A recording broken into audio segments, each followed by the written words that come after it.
Hello, listeners, and welcome to the latest edition of Maximum Gold. Nate Maxon here with you, along with the host of our show, Mr. David Gold. How's it going out there tonight, brother? As I do the wink and the gun to the camera that no one can see, I'm having a wonderful night. How are you, sir? I'm good. Maybe one of these days I'll start a Patreon for the WrestleNet Radio, and I'll release the video versions of these. So they can well, don't tell them I don't have any pants on then. This week, a great listenership for the show last time around. We had some fun. But this week, we're going to have a lot of fun. And I know David is chomping at the bit for this one because he has been itching to rebook WrestleMania 9. And I am rebooking WrestleMania 11 on this week's show. Before we start, is there anything you would like to mention? AsylumWrestlingStore.com, maybe? What's going on with the Asylum, the virtual Asylum? Yeah, I mean, we announced some big guests. I think it's been a couple weeks since we recorded due to life and work and just being dead to the world on certain days. We announced Lita. We're going to have her. I'm getting old. June 29th, we're going to have Lita, and then we announced Gail Kim. We're going to have her May 28th. May 15th, we're going to be in Baltimore with Ron Simmons. I love Gail Kim. I like her. Gail Kim, to me, male, female, no matter what, I attest. Gail Kim is one of the best in-ring bell-to-bell workers in the history of pro wrestling, I think. Personal opinion. Yes, and she's the only person I've ever seen that makes a match against someone 2 or 3 times her size look good. Mm-hmm. Yeah. And her match at Bound for Glory, I believe it was Bound for Glory, where she used the ref to pin Awesome Kong, was like one of the best endings I've ever seen, and it made Kong still look strong as hell. So she didn't lose and look like how Braun Strowman looks when he loses. And also in one of the most badass moments in wrestling, I love personally how she quit from the WWE. Do you remember that? She eliminated herself from a battle royal on Raw and then went home and never went back. She was like, I'm done. Goodbye. I'll see you later. Yeah. And she was not used appropriately. Nope. Not at all. She should have been the head of that division after what she did. But we have Gail Kim. Obviously we have Kurt Angle coming up in July. We have a big convention in 2 weeks. We're going to have Ron Simmons and Lisa, Victoria, Tara, for those of you who don't know her by her real name. Mm-hmm. We're going to have all those we're going to go to our first convention in a little over 14 months. The last one we went to was in March, so it's going to be big for us. End of July, we have a convention in Tennessee with Lisa. In September, we have a convention with Typhoon Tugboat. Fred, Shockmaster for some who like that character more just because of what happened. Mm-hmm. So November we'll be at WrestleCade, I'm pretty damn sure. So we're opening up pretty good. Everything's looking good. So great. And I just ordered my Dynamite Kid figure too last week. So that too. We have the Cella figures. We have Dynamite Kid. We just put up Hayabusa, and Bull Nakano will be the next figure that everyone's excited for, and it'll be one of the. I mean, it's not a officially licensed WWF Hasbro now WWE, but I'm calling it what it was in the 90s. Let's be real. Right. But at the end of the day, it's going to be one of the first female retro actual licensed figures because these are approved by the talent and the profits made goes to the talent. So It's not like we're keeping the profits and making bootleg custom figures, and nothing against a custom figure. Mm-hmm. But these are legitimately made in a factory. These are molded, gorgeous figures. They're going to come on old retro style Hasbro-like cards. Awesome. The Bull Nakano figure, like we were talking about on the last episode, they didn't do any women in the Hasbro line, so it's awesome. It'll be awesome to have a figure of a female professional wrestler to display in that style. All right. We have, like I said at the beginning of the show, we have both picked a WrestleMania to rebook. David picked WrestleMania 9. I picked WrestleMania 11. And he has been kind enough to let me start. to do this, to really book this the way that I needed to, I actually had to go back and kind of rebook a little bit of the Royal Rumble also from 1995. So there are some changes there, but you gotta book A before you get to C. So what I did was I told David I actually went to a website that had you could pick a like from this date to this date, what was the WWF's roster. So I went there. So I made sure that I didn't bring, I didn't have like Waylon Mercy or somebody in here that wasn't actually or there. Ric Flair and Sting randomly on the card. Like what? Yeah. And so the first thing that I did is for WrestleMania 11, Lawrence Taylor is not wrestling on WrestleMania 11. And I also had to change a little bit of the Royal Rumble in that during my Royal Rumble card, I actually finished up Diesel and Bob Backlund instead of having Bret Hart wrestle Diesel at the Royal Rumble. There's a reason I did that. Firstly, to put, Diesel beats Bob Backlund at the Royal Rumble, puts an end to that story. And then also it will lead into one of my matches that I have. But okay, so I still have Shawn Michaels win the Rumble. So it will be Shawn Michaels and Diesel in the main event. But I have booked Lawrence Taylor as the special enforcer during that match. So he's going to take an outside the ring role. So let me start from the beginning. The opening match of WrestleMania 11 for me would be the Head Shrinkers.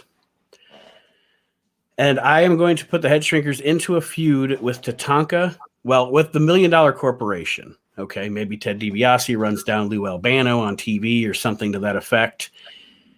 And they are going to wrestle Tatanka and King Kong Bundy in the opening match at WrestleMania. And the reason that I'm doing this is because I actually am going to turn Sione heel and have him turn on Samu and be part of the corporation as the Barbarian. So that's why I did that. What you think? Because I always loved the Barbarian character. Me too. So I don't see it. And then but see, would they have made it that name? Would be the question.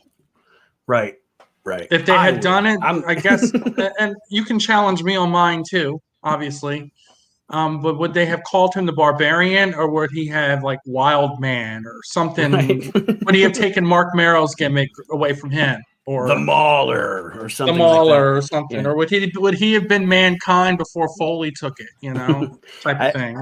Well, if I'm booking, he's going back to the Barbarian, and that's going to be part of the story. DiBiase saying that essentially his money and resources, he's going to make it because Lou Albano is trying to turn the Barbarian back into a savage, and et cetera, et cetera.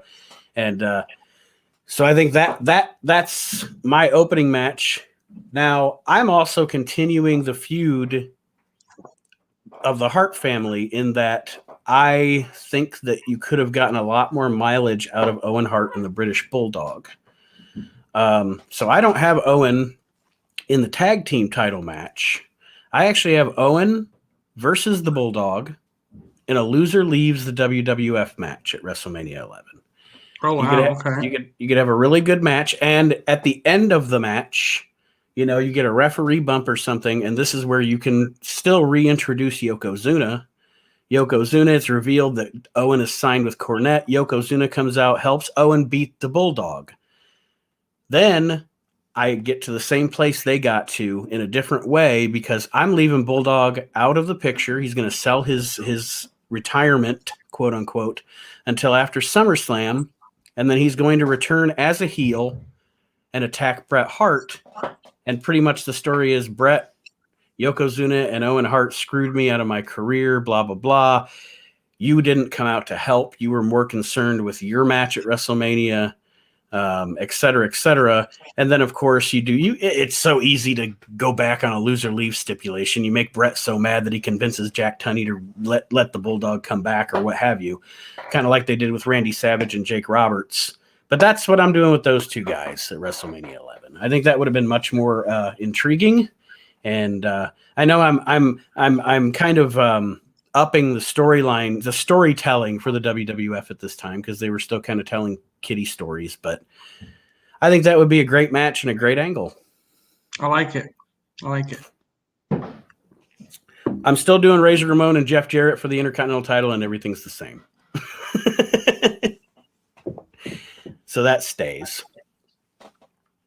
Now, I told David when we did this, I was like, spoiler alert, Taker is not wrestling Bundy at WrestleMania. But see, I've taken Bigelow out of his match with LT, and instead of sending Bundy after The Undertaker, I'm going to have Ted DiBiase send Bam Bam Bigelow after The Undertaker. And I think that could be a much better feud and a much better match. I like it. King Kong. Yeah, I like it. And I'm not. I don't want to make it sound like Bundy deserved a lot more matches than what he was given. So right. Well, and that's what I'm saying. I'm not trying to diminish Bundy at all. I think Bundy was also always a great monster heel, but at this time, I think he was better served to be in more of an enforcer role, since he was a little older because of his weight. His knees were bad, and you're not going to get a 1990 or 1986 match out of King Kong Bundy in 1995. That's just the law of averages. Age takes its toll. But I mean, you go back to his feud with Hogan. He was great. He was great in that feud with Hogan. Yeah, Bundy was great with that feud, and then they bring him back, and I think they just didn't. His monster status wasn't as over as it should have been. So I like it. Mm-hmm. All right, 3 more matches here. I just got actually 4 more. I'm sorry, 4 more matches. Because did you shorten this card any, or did it stay the same amount of matches? I think I have 1 more match than they did. Okay. The one match I wanted to make sure I had on this card, because it was, to me at the time, I even remember at the time thinking, why isn't Alundra Blaze defending the women's title on WrestleMania? So I'm going to have Alundra Blaze and Bull Nakano, but I'm going to put these women in a steel cage match. Imagine what that would have done back in 1995. A women's steel cage match in North American wrestling. Like, that could have been huge. And those two were great. I mean, absolutely 2 of the best ever in the ring. And I forgot. I am going to have The Undertaker go over Bigelow, by the way. He's going to beat Bam Bam after a really good match. And Bull Nakano is going to lose to Alundra Blaze, and Alundra is going to retain her title. And then there you go. You go right into, you can do the same thing you did the night after WrestleMania 11 and have Bertha Faye attack. Although I would have used Bertha Faye differently too. She would have been a monster heel instead of a trailer park lady or whatever it was they did with her. I like it. And now, stuff. I have no questioning on that yet. You might question my decision on this one, because remember, I took Owen and Yoko out of the tag title match.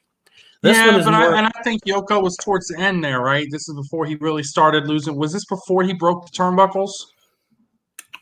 The ropes? Yes. Yeah. So he was starting to kind of slip a little bit at that point. He had the full beard, right?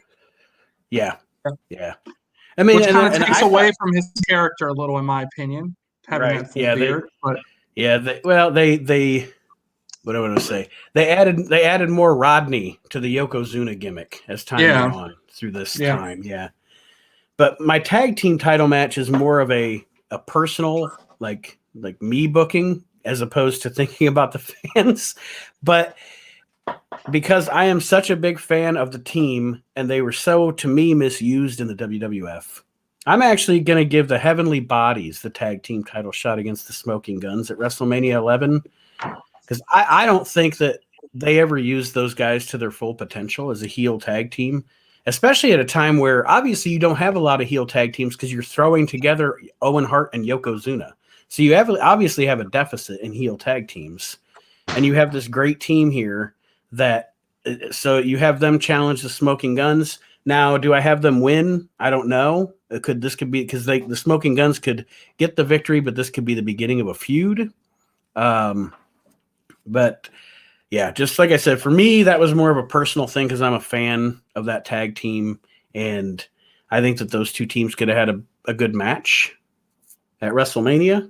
I don't have an issue with that. I might have made it a 3-way and kept the original. Yeah. Okay. Maybe do a three-way would be good, but they didn't do a whole lot of that back. No, yeah, that was ECW were the only ones doing that still at that. Well, I guess WCW had some triangle matches by this point. But yeah, you're right. They weren't doing, especially the WWF. Wasn't doing No, that. they need a little more Teddy Long, playa. And then when they started doing triple threat matches, they did too many. But that's a whole nother show. So 2 more matches left here for my WrestleMania 11 card. This is one of the ones where I said I went back and had to rebook the Royal Rumble a little bit. And I put Diesel and Backlund at the Rumble for the title because I, for my story, need Bret Hart to be in the Royal Rumble match itself. Mm-hmm. Which could have fit because he took that little time off after he lost the title. You know, so you say he's coming back to the Royal Rumble to get it, to try to win a title shot. And this goes back to one of my fantasy booking things that I always thought back then. The best that Lex Luger ever was in WCW in 1989 and 1990 when he was a heel. That was my personal favorite iteration of Lex Luger. The Lex Luger in like the green tights with Harley Race and blah, blah, blah. So I'm turning Lex Luger heel at the Royal Rumble. Well, pretty much after the Royal Rumble, because he and Bret are going to bookend what they did at the Royal Rumble 94, although they're not going to be the last 2 in the ring. But they're going to somehow wind up eliminating each other again in the Royal Rumble. Lex Luger turns heel on Bret Hart. My question to you, because I was having trouble with this, looking at the roster at the time or the available managers at the time. At this time, the only thing I don't know what I'd do, because I want Luger to have a heel manager. But I don't know if Cornette fills that role to be next to Lex Luger. So I was like dumbfounded. I'm like, I don't know who. I'm not going to put Harvey Whippleman with Lex Luger. You know, well, remember Jim Cornette was around at that time. Could have done Cornette. Heenan already went to WCW at that point, right? Yeah. Heenan's gone. So you can't do Heenan. Jimmy Hart was already in WCW. Yep. What was Freddie Blassie doing at that time?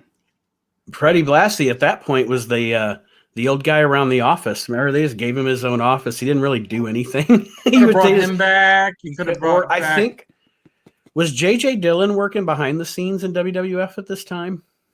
I can't remember because he was in and out of the WWF. He wound up back at WCW in '96, I think. He might have been. What was Slick doing? Slick would have been a good rehash. Yeah. You could have done Ted, have him pay him off. Right, yeah. Why not have a duel? You know, Ted comes out after losing most of the card already and comes out and gets the ultimate heel at the end, I guess, or type of thing. So you could have done Ted at that time. But yeah, I think the Bret versus Luger at WrestleMania 11 with Luger as a heel, I think it serves a dual purpose. One, I think it's much better match than you let Bret be in. He had that submission match with Backlund, and it just didn't work. Like, not that either wrestler was bad. I'm a fan of Bret Hart, and I'm a fan of Bob Backlund. I mean, he's one of the coolest wrestlers I've ever met in person. Like, he took so much time with me. And like, it was funny because I had a magazine from like 1979 that I wanted him to sign. And Mr. Backlund, I'm a big fan, blah, blah, blah. And the cover of the magazine had Backlund versus Ken Patera on the cover. And Backlund's signing it, and he looks up at the guy that's with him, and he's like, Ken Patera, hey, remind me later on, I need to call Ken and check up on him. I haven't talked to him in a while. And then he talked to me, you know, he wanted to know where I grew up and where I was from and blah, blah. Just really cool. Anyway, I went on a diatribe there, but Bret and Backlund was not great at WrestleMania 11, and it wasn't their fault. Better. Was it SummerSlam? They were better in that match, I think it was. Survivor Series. Yeah, Survivor Series. Yeah, this match, they were saddled with that submission match gimmick with Piper going, what do you say? Every 5 seconds. It wasn't good. But anyway, I think this is much better for Bret to have a match with Luger. And actually, Luger, I think, would go over so that they could feud through the summertime. And I think if you turn Luger heel, if they would have turned him heel and done what they could do with him as a bad guy, I don't know that he would have left he may have stayed with the WWF instead of leaving in September and appearing on Nitro. The last match, the main event that I have is the same main event they had at WrestleMania, but it's a little different. I have Shawn Michaels versus Diesel, Lawrence Taylor as an enforcer in the match. I still have Sid in Michaels' corner. What winds up happening here, and I don't have it 100% booked out how it would happen, but somehow, some way, Sid is going to get LT knocked out or something to that effect. And I think this was the time to pull the trigger on Shawn. I know that it was cool that they did it at WrestleMania 12 in the Iron Man match, and he was a babyface. But I would have liked to see him start out as world champion, as a heel champion. So I actually would have had him go over Diesel in this match and win the title. And I also think that would have helped audience gates during 95, because it was the worst business year the WWF ever had. And I think that Shawn could have boosted attendance as the top guy. So I'm going to put the title on Shawn Michaels, and that's how I round out my WrestleMania 11. I hope you enjoyed it. And then you lose Nash a little bit earlier. He goes to the WCW Probably. Center. Then all your stuff crumbles. All right. You're gonna like my 9 then, since you're in love with heel Luger. Oh goody. So we're gonna start out the card. I'm gonna change the opening match. We had HBK versus Tatanka. I changed that completely. I changed it to HBK versus Mr. Perfect for the IC belt. Yay. I feel like this match would have been a 5-star match. I'm not taking anything away from Tatanka. HBK and Tatanka was a great match, but I'm going to have HBK versus Mr. Perfect. You're going to build Mr. Perfect as the face in this match. And, of course, unfortunately, he loses. So I'm going to put HBK over here because this is when he's getting his push, right? So the match stays the same. Well, and you have in Mr. Perfect, you have a character and a wrestler in Kurt Hennig that is so good that even losing, he's not going to lose any steam. You know, I mean, he can lose without losing any credibility. And you're right, him and Shawn, they had a great match at SummerSlam that year, so it would have been even better on the WrestleMania stage. They would have tore the house down, in my opinion. It would have been good. Second match, I'm completely changing the tag title match, which had Hogan and Brutus versus Money Inc. I changed it to the Steiner Brothers versus Money Inc. versus the Head Shrinkers. Wowie. For the tag belts. Here, I take Hogan and Brutus out of the equation. I typed this up, by the way. I really thought this over. I have a storyline of the Steiners feuding with Money Inc. going into WrestleMania, and the Head Shrinkers win a tag team tournament to get themselves in the triple threat. And I have the Steiner Brothers going over winning the tag titles. I feel like they didn't get the push they deserved. Oh, they didn't. I would qualify them same as the Heavenly Bodies, is that they were not used properly in the WWF. And I don't know if it's because they just didn't fit in. I don't know. Because you look at those guys, and they look like two guys that Vince McMahon would just want to book to the moon. You know, Scott's in awesome shape. Rick's in awesome shape. They're a hard-hitting tag team. One of the best tag teams of all time. I mean, anybody that doesn't think that doesn't really know what they're talking about. I mean, look how big Scott is, and he's doing Frankensteiners. I mean, come on. Right. Yeah. And I like the addition. I am not a fan of the Hogan Beefcake Money Inc. match scenario, et cetera, et cetera. So I love the fact that you took that away. And these 6 guys, I mean, the Steiners and the Head Shrinkers is probably the best match on that card itself. So imagine adding workers like IRS and DiBiase to it. This could be 45 minutes of tag team gold. That's why I cut it down a little bit. Yeah, I cut it down a little bit. It's 7 matches for this now. I cut a couple out, and I got rid of the dark match. So third match. No Papa Shango and El Matador? No, it's gone. Third match is Undertaker versus Lex Luger. Uh-oh. Yes, I am getting rid of Giant Gonzalez. That character and the storyline was bad. Gone. Very bad. Very Taker bad. wins this match, but hear me out. He only wins because the narcissist Lex Luger hits him with one of his mirrors at the end of the match and gets disqualified. Because you're going to continue the feud, obviously. And continue Taker's streak and keep Luger looking strong and like an asshole. Yeah. That's the whole point of keeping him as a heel. Mm-hmm. So, yes, I completely changed that match. I feel like Luger and Taker would have been great. This would have put Luger on the map. This would have pushed his narcissist character a lot more. And this could have carried this into WrestleMania 10, where he, if you wanted to, you could have him face who's in the main event, which I'll get to. Next match. Go ahead. Sorry. No, I was just gonna say, I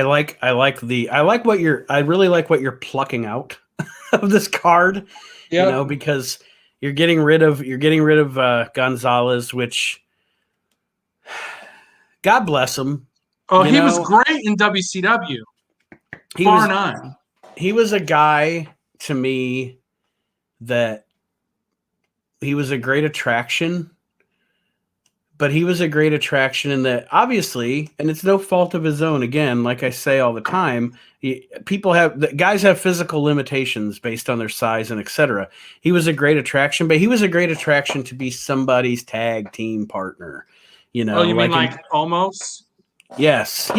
I mean that's almost right. Yeah, almost. Almost. I mean, because you got him with AJ, so it works. Yeah. And that's what I'm saying. Like, that guy, obviously, it's pro wrestling. Pro wrestling it comes from the very genesis of pro wrestling was in carnivals, you know, freaks and geeks and et cetera, and anomalies and people with weird big heads or what have you, big hands. Yep. So giants and freaks and stuff are always going to be a part of wrestling. And to me, they have a place in it, but you have to use them properly. And yes, I absolutely agree. Just like Omos with AJ Styles, that's where El Gigante was better, when they team him up with Sting in WCW or team him up with Dustin Rhodes or something, to tag in for 2 minutes and beat up the heels and then tag back out. A 10 to 15 minute match one-on-one with The Undertaker, that's going to be a stinker. Yep, and you got Luger in here, so Luger can help give you some more action. Taker is very agile for a big guy at this point. I think it'd be a great 15-minute match. Luger realizes, I can't beat this guy. I'm just going to bust him in the head with a mirror, gimmick mirror, of course, because we don't want Taker getting hurt. And that ends the match, right? Taker sits up after he gets hit with the mirror. He could even do the stalking to the back. He's going to look for Lex Luger. Yeah. Yep. Match 4, I have Yokozuna versus Hulk Hogan. Yoko has a nice heel run, but he's not the champion. Mm-hmm. Yoko is going to defeat Hogan with the help of Mr. Fuji and some sand. Brutus will run down for the save. Hogan poses in the ring, and this is his final match in the WWF. So we never have the title run or the King of the Ring deal or any of that. Which none of that crap, and you have Yoko send him on his way just like he did at King of the Ring. Yeah, and that was a what do I want to say? I think that was the last straw, you know, with the politics with Hogan and the WWF. You saw the politics of Hogan play out on TV from WrestleMania 9 till King of the Ring, you know. So yeah, like you said, you get your Hogan monster match, and then he gone. He's lucky he loses this way, in my opinion. I feel at first I had him losing cleanly, but then I thought about it and I said, let's send Hogan away from what he's done for the business and for WWF and how he put them on the map. Let's send him out appropriately, and then let's have Brutus come out, make the save, and then those two are gone from WWF, basically, both of them. They're heading over to Turner. Right. And at that point in the WWF, good riddance. All right. Yep. Next match is, I'm going to leave it the same. I'm going to have Doink versus Crush. Mm-hmm. The reason I'm leaving that is because I like the premise. I love Doink's character. I thought he was good in the ring. I thought it was a good match, but I did change the ending to where Doink hypnotizes Crush and he becomes Evil Crush, and they start a new stable together. Evil Doink with Evil Crush. I like that because I think Crush was much better as Evil Crush than he was as Shaka Brada Crush. And it makes sense of why he all of a sudden becomes evil, right? And he joins a stable with Doink, and you can bring in Dink, Mink, and Pink, and all that if you want. You can play with it, right? So you still have the Doink under the ring, you still do all that, and then they turn him evil, kind of like when Undertaker was, doing the where he was what the hell when he put him on the cross and sacrificed him, and then they all became part of the ministry. Yeah, that way, same way. And Doink should never be turned babyface. Because to me, that was the death of that character. Yeah. Because the only reason that a wrestling clown worked was because it wasn't quote unquote a wrestling clown like a circus clown. It was 1993, still kind of sort of a kids show, WWF, but deep down it was kind of like a John Wayne Gacy character. They never said that on TV. They never said this guy has bodies in his basement or whatever, but it's instead of being a circus clown, he's like a crazy bipolar. I mean, like you said, like that was a great gimmick. The way Matt Bourne played it, that was a fantastic gimmick. It was better than it had any right to be. But yeah, I like that. I like the idea of him having a stable, and Crush is a good enforcer. Yep, and that keeps him from leaving and gives him something to do. Mm-hmm. Next match, I'm completely changing it. I'm doing Razor Ramon versus Bam Bam Bigelow. I'm going to erase Bob Backlund from the equation because if you look at the crowd, they had no idea who Backlund was. And they actually Razor's the heel, and they cheer the heel. Bob is this time Razor's going to be Razor and Bam Bam. Bam Bam's the face, Razor's the heel. Mm-hmm. But I'm going to change it. Razor's going to leave this match as the face. Bob Backlund is gone. I love him to pieces, but the fans did not know who he was. You didn't give him a proper introduction. Now, when he started coming back and being Crazy Bob against Brett, people knew who he was. Right. At this point, you have no idea who he is, and you just wanted to get Razor over. If you wanted to give Razor a big win, then you're going to have him get over. He's going to beat Bam Bam in this match. At the end of the match, HBK and Luna come out, and they beat Razor down, and Bam Bam joins their stable. So instead of Diesel being HBK's bodyguard, we're going to have Bam Bam as his bodyguard. And you remember how Bam Bam was with Luna? Right. Now he's with Luna this way. He's joining Shawn Michaels because Shawn Michaels and him both work for Bam Bam's main squeeze. Yep. And yeah, you put Razor over. He gets his push, and now he's a face. That's going to now he's going to feud with HBK for the IC belts. You're not getting rid of all the good stuff between him and HBK. That still is all going to happen. Maybe a little sooner, but it's all going to happen. Well, that's the I like that. It kind of like the same way that I booked for Shawn to get his world title win earlier than he actually did, because I think that no matter where Shawn Michaels, what do I want to say? The best of Shawn Michaels is always going to put asses in the seats. People can say what they want about his attitude behind the scenes and everything, but Vince McMahon always said that Shawn Michaels would fight him, like literally be cussing at him, spitting at him, because, he was all screwed up and stuff back then. He's admitted that. And Vince said that Shawn would fight him until he went through the curtain, and then he would go out there and give Vince exactly what he asked for. Oh, because Taker's was back there like, I'll beat your ass if you don't. Taker's back there clenching his fists like, excuse me. You're going to go do this job, play it. Now he's Teddy Long, play it. Let me holler at you, player. Let me holler. It's going to be one-on-one with me backstage. Yeah, did you watch that? You watched his Stone Cold session, right? Yeah. When he talked about that, how he didn't leave WrestleMania 14. He just sat back there, he taped his fist up and sat back there, and just in case. Yeah. All right, so main event, and you already knew this was going to happen. I've been harping on it. You're going to have Bret Hart versus the Macho Man Randy Savage for the world title. So that's going to be a 35-minute barn burner main event match. I don't know if anybody's ever seen, because there's only a couple of them. And this will be able to attest what David is talking about. I think there's only maybe one or two, surprisingly, as long as they both worked in the WWF, there's only like one or two matches between Randy Savage and Bret Hart. I think one was on a Saturday Night's Main Event, and the other was on a Coliseum video. And you talk about two of the best wrestling matches you've ever seen in your life. Two of the best workers you've ever seen in your life. Magic. It's absolute magic. Now here's the setup. Bret wins cleanly. Mm-hmm. Macho Man puts on an amazing match, shows he still got it, obviously, because he does, right? Vince is just stupid at this point, thinks he's too old, trying to go out with the old in with the new. So after the match, Bret is celebrating his title, and then Ted DiBiase's music plays. He gets on the mic, says, everybody's got a price. And then behind him is Lex Luger, who then attacks Bret from behind, beats him down, ending WrestleMania. That sets up your year-long feud with Luger and Bret, culminating in their main event at WrestleMania 10. And bam, drop the mic. And I really like that because, you know, I love heel Lex Luger. And here's where there's all the positives here. First, you have a great match between two guys. And you could even,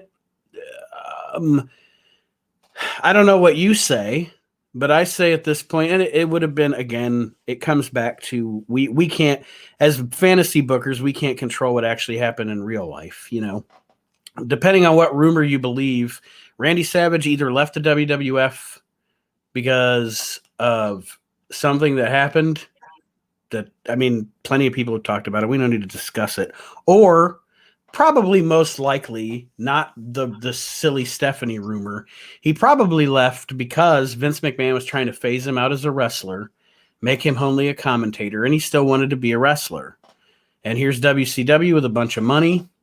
And because I don't believe, I'm getting off, you know me, I get off on tangents.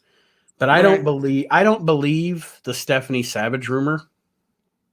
I don't believe it either. I think Macho wanted to wrestle. Vince said, I like you on commentary, and I want to keep your Slim Jim deal and all that stuff here.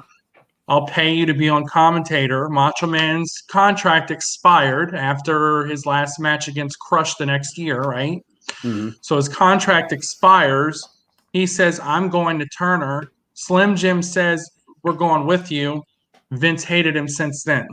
And I think another reason is, to me, the more likely, you know, because they say that there would be, before Savage was in the Hall of Fame, they said there would be meetings where people would bring his name up and Vince McMahon would literally like kick that person out of the room and say, don't say his name to me. And I don't think it had anything to do with the silly Stephanie thing. I think what it had to do with was those two were pretty tight and they were pretty close. And from all accounts, from everything I've ever heard, and I never believe a story in wrestling till I hear the same story from four people, because wrestlers are workers, so they're probably working you.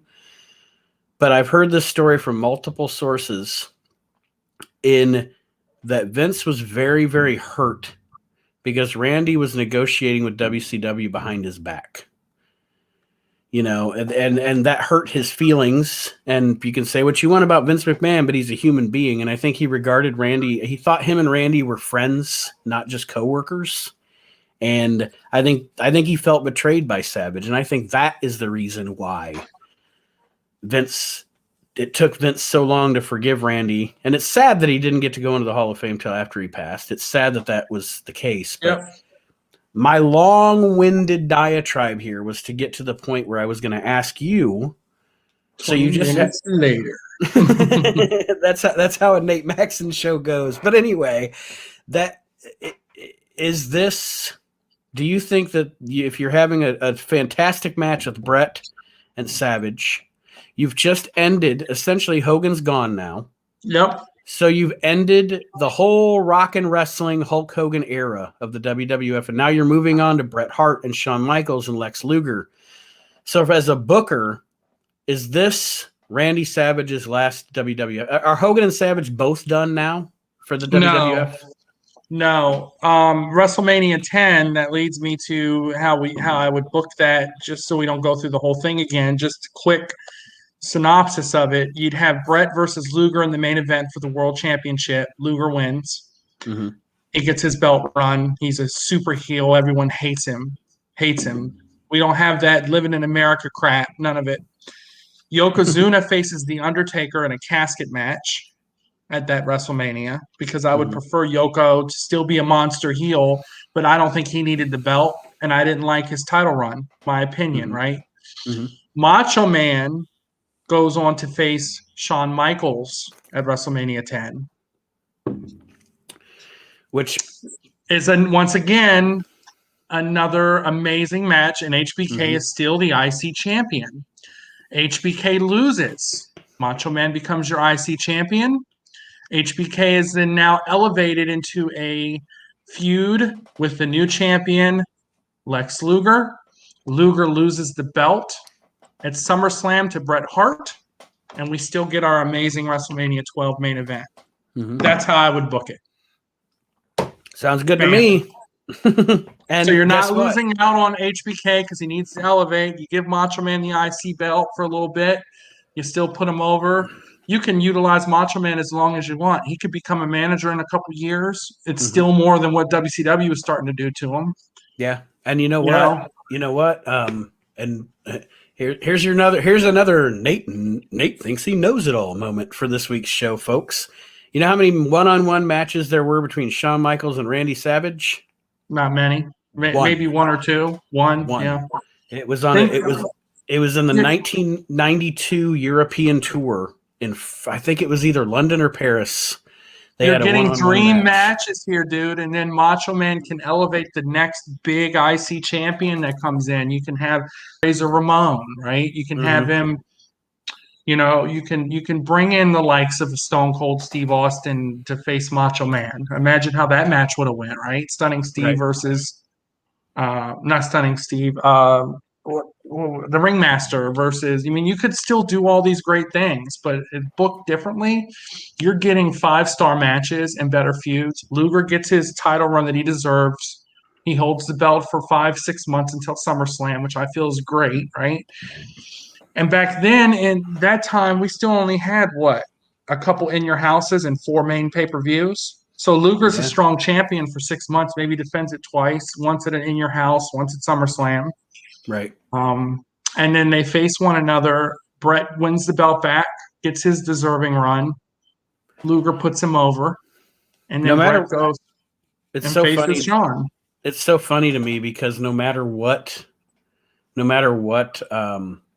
you think about a certain way something should be booked, or I think about a certain way something should be booked, I see a common theme here between our two brains.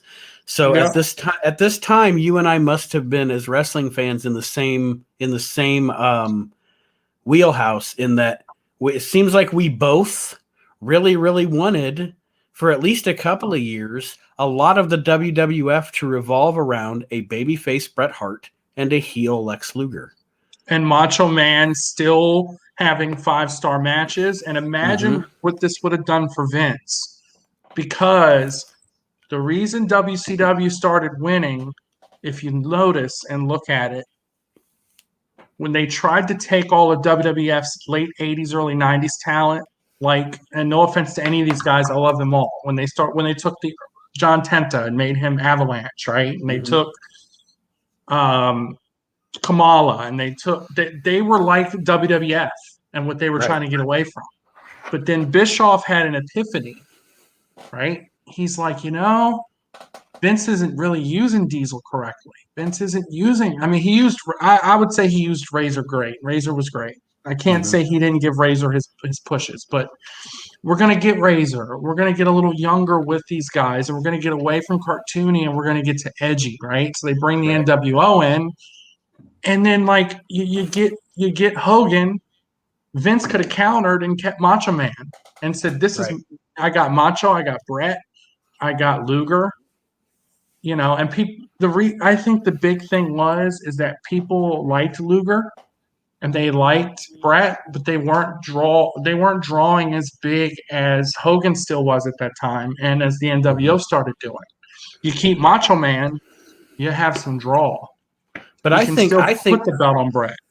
I almost think that the idea of striking with Luger and Brett in '93 actually helps business too, because what happened was they didn't strike with Luger and Brett, and Nope. business suffered. But see, what my point is, you still have Hogan, so you still have the Hogan people watching the product. You still have those eyes. So if you could get this hot feud between Brett and Luger started, you could have kept a lot more of those people.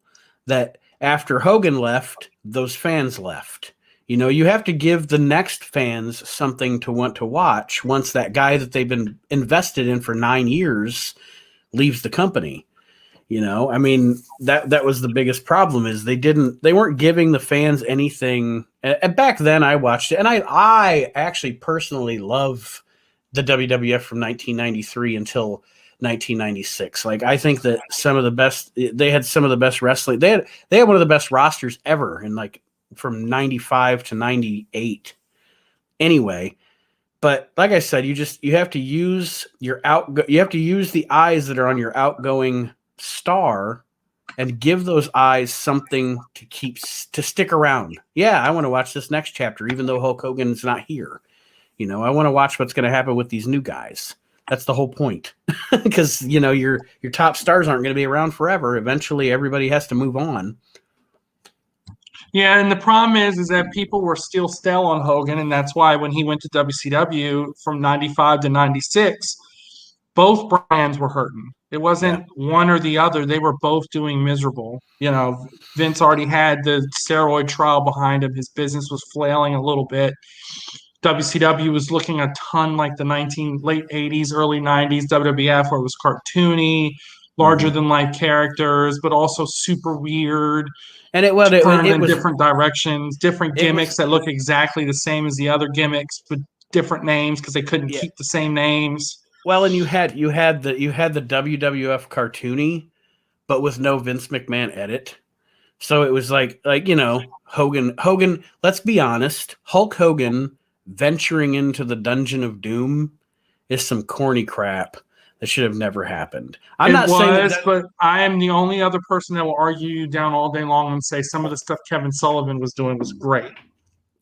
No, and that's where I'm saying there was like this fine line. Like, I don't mind that the Dungeon of Doom was a stable, and I actually don't mind Kevin Sullivan. I loved him with the Giant during his world title run. That was great. I always do my Kevin Sullivan impression, but I actually he had a great mind for booking and a great mind for the business. But my point was where they lose me is I don't mind this big stable of heels trying to end Hulkamania. That's what Hulkamania was. It was a cascade of big heels trying to end Hulkamania. But where they lost me was when he literally ventured into the Dungeon of Doom.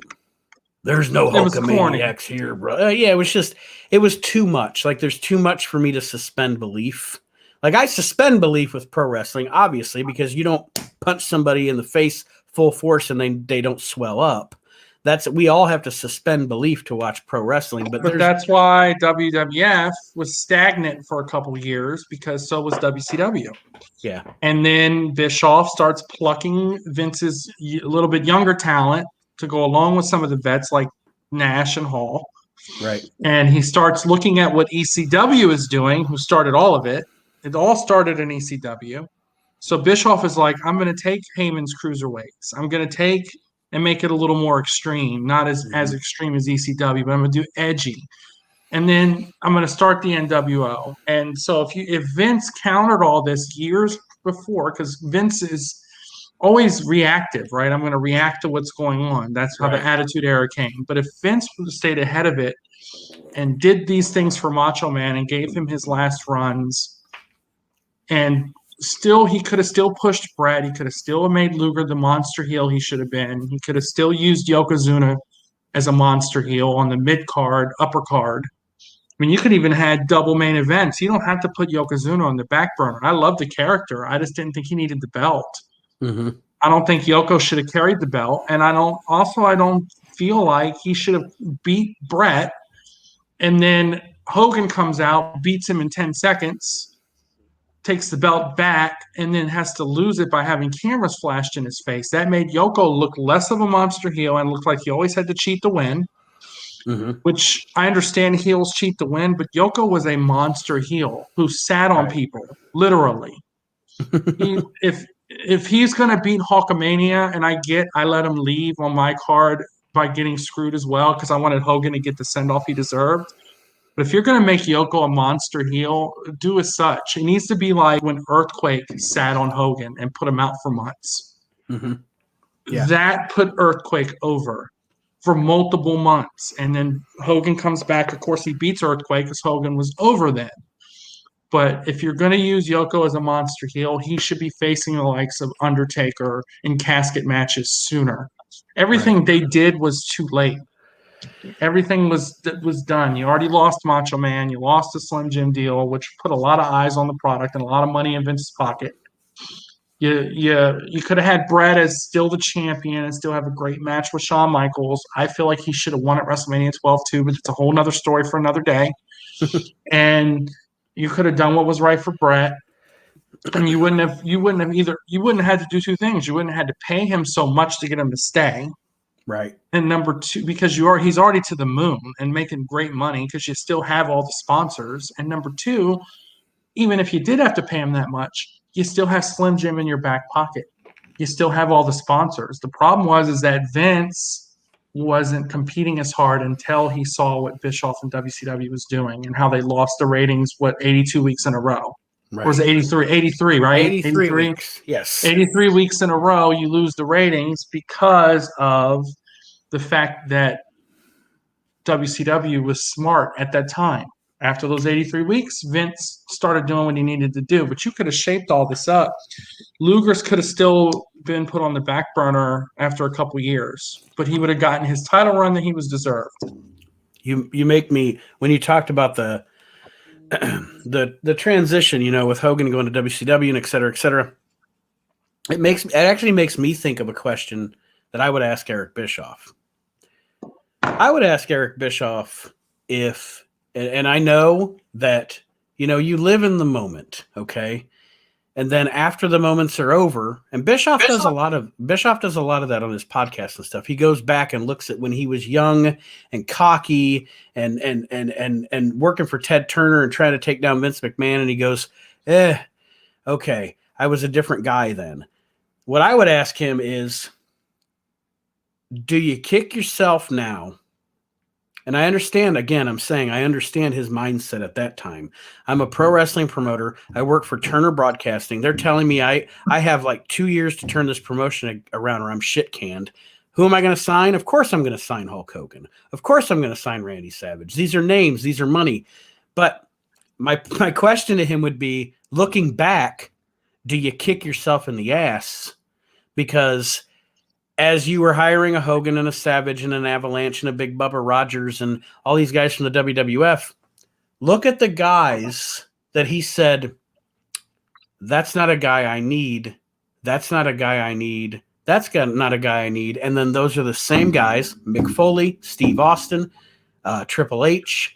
Those are the same guys that went to the WWF, formed the Attitude Era, and put WCW out of business. So do you kick yourself? In hindsight, I had the stars of the future on my roster, and I let them go. I would. I think you wouldn't kick yourself for them. And let me explain why you wouldn't kick yourself for Steve and Foley and all of that. I think you kick yourself. You were already when they started building Foley, Rock, and Steve. You were already winning still at that point, right? You kick yourself when you didn't push Malenko, when you didn't push Guerrero, when you didn't push some of your Jericho, when you didn't give Jericho.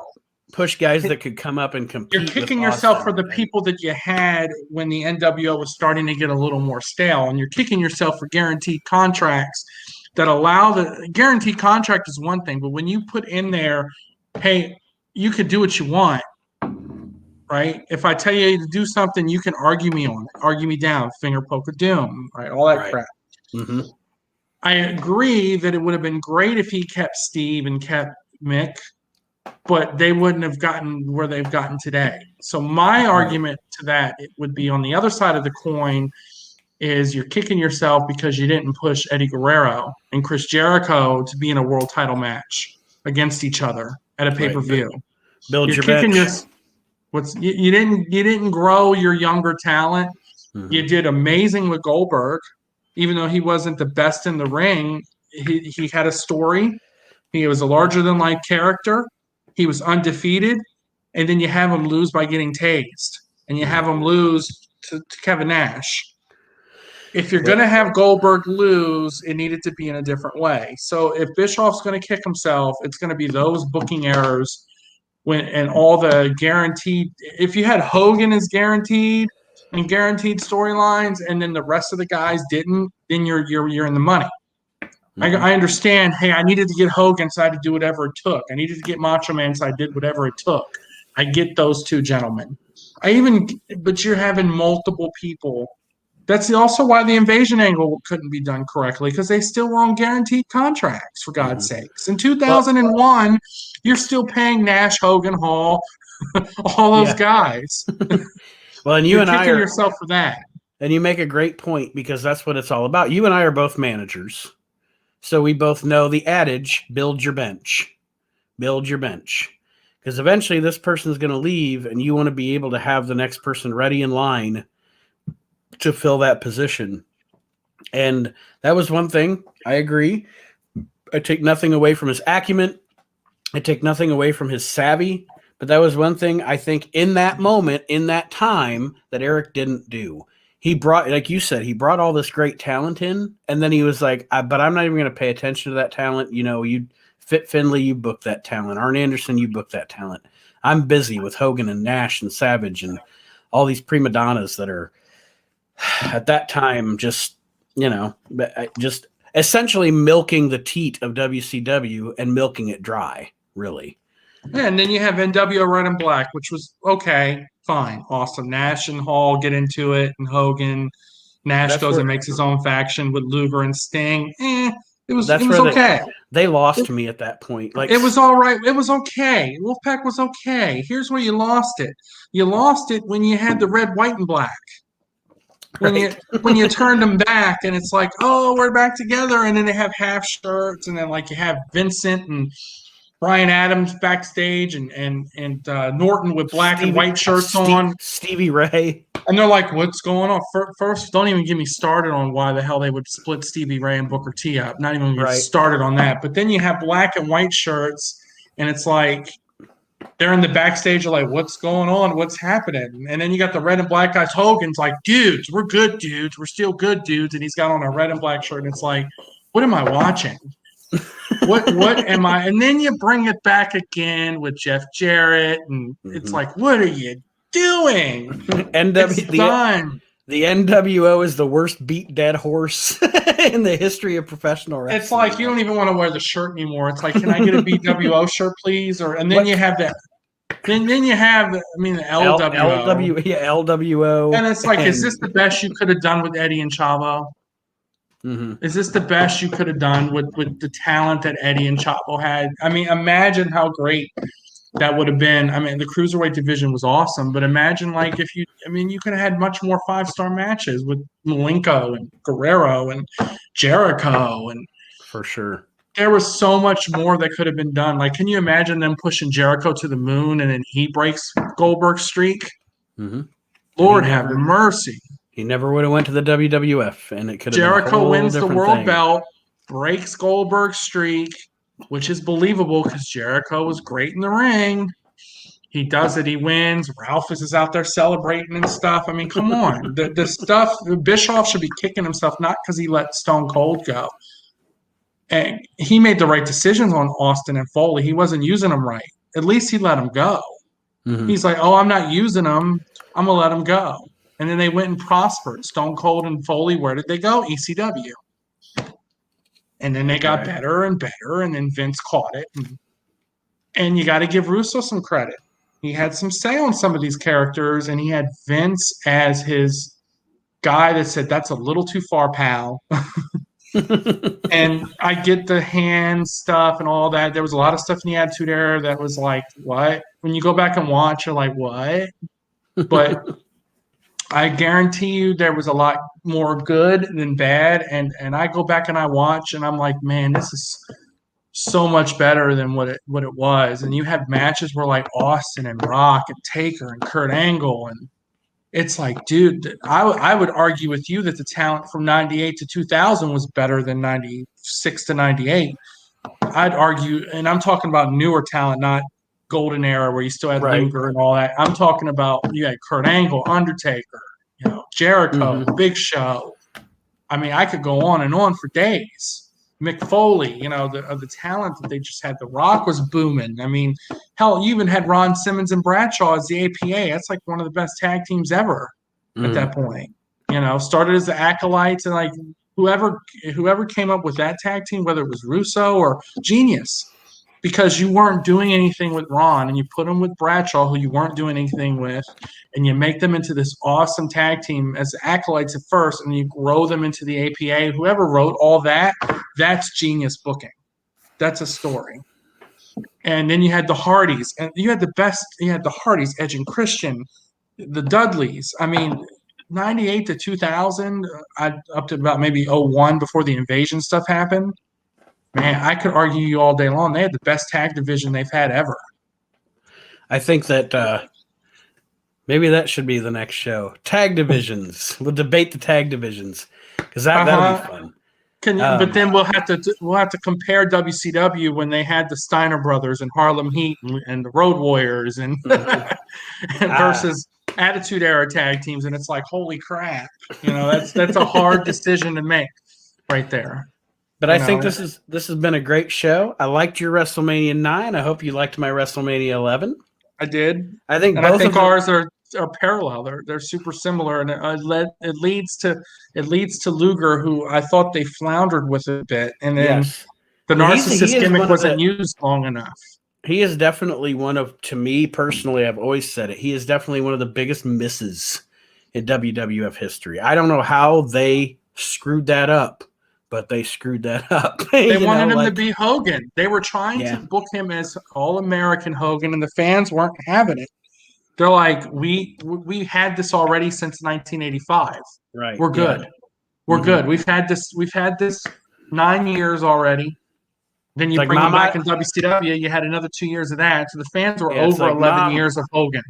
It's like, Mom, I like the meatloaf, but I can't eat it every day. Mom, I can't eat the meatloaf. That's why I was day. begging. I was begging the WWE, because Cena has been Cena since like 05, right? Because he was still the rapper kind of towards 05. And then from 05 to like 15, 10, 11 years, it was the same as Hogan. It's like, Cena. Your time is up. My time is now. Turn the guy heel, please. It would be had they had him run out and become a heel, all those kids crying in the stands. Oh my God, that would have been so good. I would have made sure it was on a show where a lot of kids were. Yeah. There was a ton of kids in the fans, and you just have Cena go super heel, and it's like, yes. It's stale. I love Cena, and honestly, going back now, the product we have now, going back even to his match with Umaga, when he had to freaking wrap the ropes around his neck. That's what people can hate on Cena all they want, and this could be a whole nother show too. But first of all, that Umaga Cena match is one of the best last man standing matches ever. They work. And he has to cut the ropes off to get him to quit. He doesn't even quit. He passes out. Yeah, they work their asses off. And I will say this. I will say buzz off, trying to use clean language, to anybody that shits on Cena as a worker. Because I promise you, I want you to go watch him wrestle Shawn Michaels for an hour in the United Kingdom. and tell me it's not one of the best pro wrestling. That dude was a worker's worker.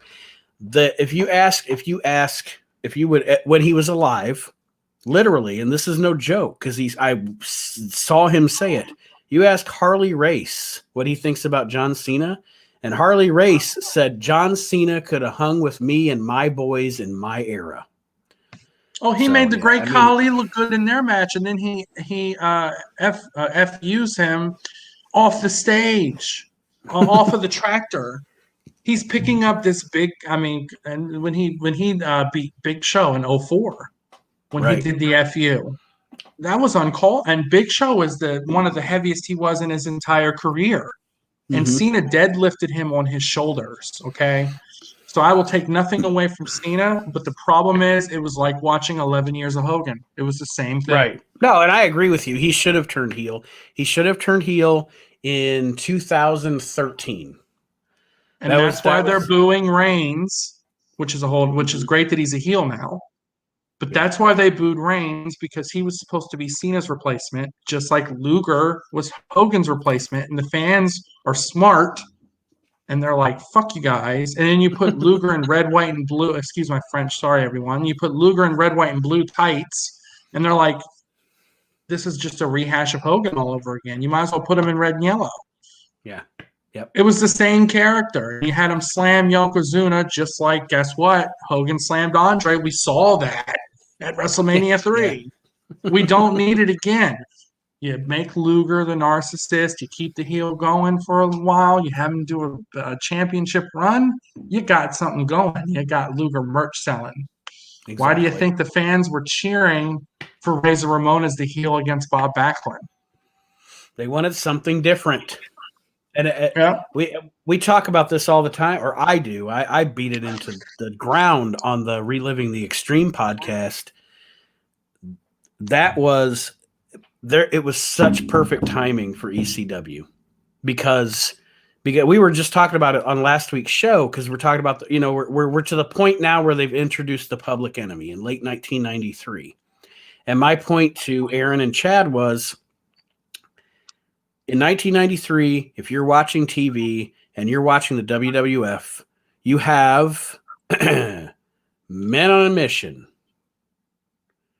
And then you turn over to this ECW show and you have the Public Enemy. Now, I'm not a big fan of the Public Enemy bell to bell in the ring, but that gimmick for that time in that era was revolutionary. It was different. It was starkly different. And that's why ECW rose, because ECW striked at the perfect time to have a different type of product in pro wrestling. Because like we were talking about earlier, WWF and WCW, they were putting on the same old crap they've been putting on for 10 years and still trying to shove it down our throats. And good on Paul Heyman for striking while the iron was hot, I guess, at that point. And that's where the WWE and WCW got all their ideas. And that's where I'm going to end the show right there. Well, thank you, everybody, for joining us on Maximum Gold this week. David, I think it was a great show. And I want to remind everybody to keep listening to WrestleNet Radio. Lots more stuff coming up. Archie Mitchell is going to start doing a show where he is discussing the current week's AEW and NXT. I know Aaron and Chad are working on doing a deep dive show into Portland wrestling, which, if nobody's ever dove into Portland wrestling, that's where Roddy Piper and Buddy Rose. That's all I'm going to say. They had one of the great feuds in the history of wrestling. Those guys are going to start digging into that show.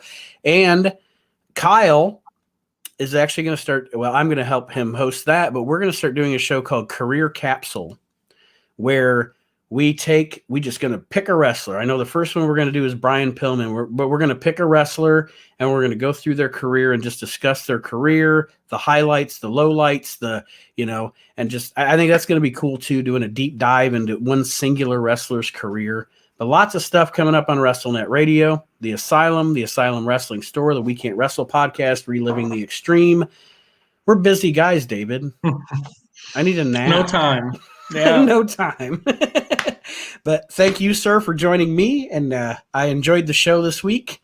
And I hope everybody else did too. And apparently, maybe next week we'll, I don't know, maybe we'll do this tag team thing. You got me kind of salivating there. I want to talk about tag team rosters. Yep, that might be 2 or 3 shows. Maybe. Well, thank you for Maybe joining we'll us. review a tag team one at a time. Who That would be knows? awesome, too. Yes. The way we talk, it could happen. We'll see you next time around, everybody. Thank you for joining us on Maximum Gold, WrestleNet Radio, and we'll see you next time around.